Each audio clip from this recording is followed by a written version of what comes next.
Barreskrim Polri melakukan tes DNA sebagai tindak lanjut atas laporan yang dilayangkan RK terhadap Lisa Mariana. Lantas apa implikasi hukum terhadap hasil tes DNA tersebut? Untuk membahasnya kita sudah bersama dengan pakar hukum pidana Tengku Nasrullah. Selamat sore Pak Nasrullah. Selamat sore, Assalamualaikum warahmatullahi wabarakatuh, Nabila dan Waalaikumsalam. pemirsa. Ya Pak Nasrullah, mengapa kasus yang tuduhan utamanya ini Gimana, adalah pencemaran Nabila, nama apa baik? yang harus saya Oke, Pak Nasrullah, mengapa kasus sampaikan? baik? Pak Nasrullah, mengapa kasus yang tuduhan utamanya adalah pencemaran nama baik, penyidik memutuskan untuk melakukan tes DNA?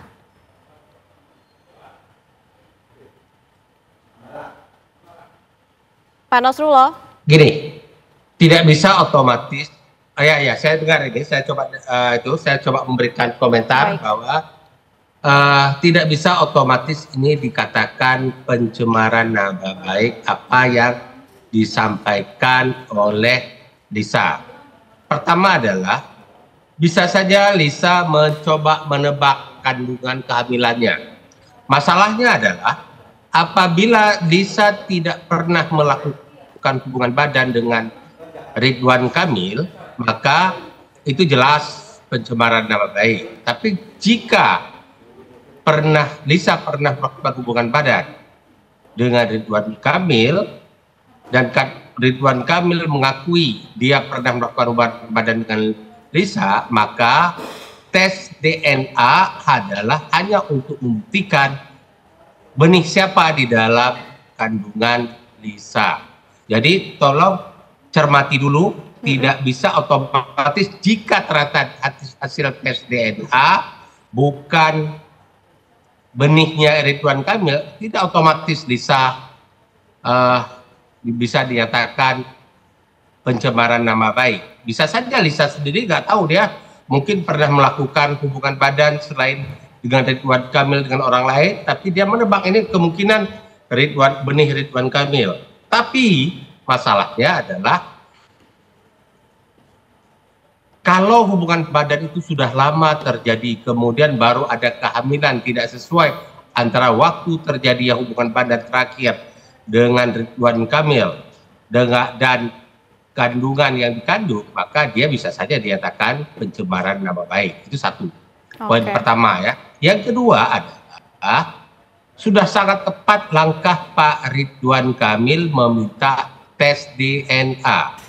Makna tes DNA di sini tentu ada terselubung pengakuan bahwa ada hubungan badan itu. Nah, tapi masalahnya adalah apakah benih saya atau bukan? Itu kan pertanyaan dari Pak Ridwan Kamil. Maka kalau dari hasil tes DNA ya ternyata benar itu adalah anak benih dari Pak Ridwan Kamil, maka secara hukum pertama gini, anak dalam kandungan Lisa itu secara biologis, jadi anak biologis dari Ridwan Kamil. Tapi kalau karena tidak ada pernikahan, tentu bukan masuk dalam kategori anak secara hukum, bukan anak dalam konteks hukum ya. Nah, masalahnya adalah kita bicara ada beberapa sisi hukum yang harus ditegakkan.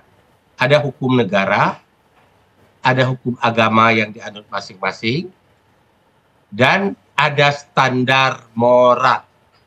Nah, jika dari tes DNA benar kandungan yang dikandungi oleh Lisa itu adalah benih dari Ridwan Kamil, ya secara moral saya yakin dan seharusnya menjadi standar moral yang sangat tinggi dari seorang Pak Ridwan Kamil yang notabene mantan wali kota dan gubernur untuk bertanggung jawab terhadap benihnya sendiri. Namun tentu kalau bukan benih dari Ridwan Kamil, ya dites ulang lagi apakah mereka memang pernah berhubungan badan.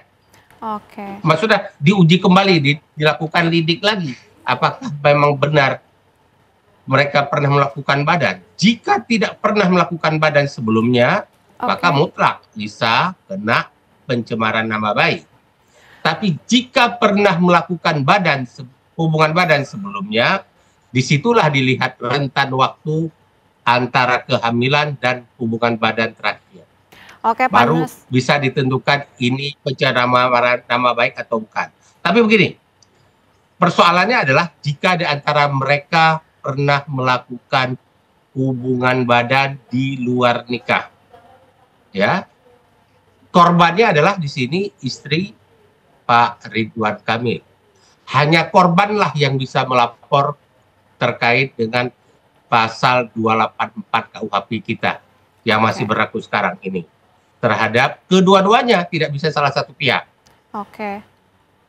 Pak Nasrullah, ya. Artinya dengan adanya tes DNA ini penyidik bisa melebar dong Pak ke perkara lain di luar dari perkara yang tengah ditangani saat ini. Apa misalnya melebar kemana? Ke tindak pidana perzinahan? Iya betul Pak. Tidak boleh melebar kecuali ada pengaduan dari korban, yaitu istri Pak Ridwan Kamil. Oke Pak Nasrullah, siapa sih Pak pihak yang berwenang memutuskan tes DNA dalam tahap penyidikan? Apakah ini sepenuhnya diskresi dari pihak penyidik? Karena ada laporan kepada Bareskrim, maka tentunya terkait dengan pencemaran nama baik itu harus diuji dan dimintakan oleh Bareskrim kepada yang berwenang melakukan tes. Nah, terus tapi sebenarnya andai saja Pak Ridwan Kamil tidak membuat laporan, boleh saja Pak Ridwan Kamil bermusyawarah dengan Lisa dan lawyernya, baik, saya akan bertanggung jawab kalau memang kandungan kamu adalah benih saya. Tapi untuk memastikan itu benih saya atau tidak, kita secara sukarela lakukan tes DNA. Bisa saja seperti itu. Nah, namun kelihatannya, saya menduga ini, kelihatannya adalah tidak ada tes DNA, tidak ada kesepakatan. Atau mungkin saja kadang-kadang membuat laporan polisi, ini kita bicara umum, membuat sebuah laporan polisi, kita lebih kepada upaya membungkam pihak lawan untuk tidak sembarangan lagi berbicara ke hadapan publik. Itu sering kita lakukan dalam strategi ini orang ngocol terus ngoceh terus. Nah, kita buat laporan polisi untuk membungkam dia, hati-hati loh. Kalau kamu tidak terbukti apa yang kamu omongin, ini hukum bergerak atas diri kamu. Itu mungkin juga langkah yang dicoba tempuh oleh Pak Ridwan Kamil terhadap apa yang disampaikan oleh Lisa. Baik, Lisa pun saya ingin berharap publik jangan menghujat sembarangan kepada salah satu dari keduanya. Mereka punya hak untuk mencari keadilan dan kebenaran. Ketika mereka sudah masuk ke ranah hukum, saya rasa mereka punya hak mencari kebenaran dan keadilan. Tetapi sebaiknya tidak menjadi permainan isu di medsos dan segala macam. Kasihan terkait dengan nama baik seseorang. Baik Pak Nasrullah, jika hasil tes DNA ini menunjukkan RK memang ayah biologis ataupun sebaliknya hasilnya tidak menunjukkan bahwa RK bukan ayah biologis, bagaimana akhirnya Pak? Nah, kalau memang RK terbukti ayah biologis, maka standar moral yang sangat tinggi dari seorang RK seharusnya mencabut laporan polisi, kemudian memberikan pertanggungjawaban terhadap benih kandungnya. Dalam arti setidak-tidaknya standar moral yang tinggi itu adalah bertanggung jawab terhadap kehidupan, pendidikan, dan masa depan anak kandungnya sendiri.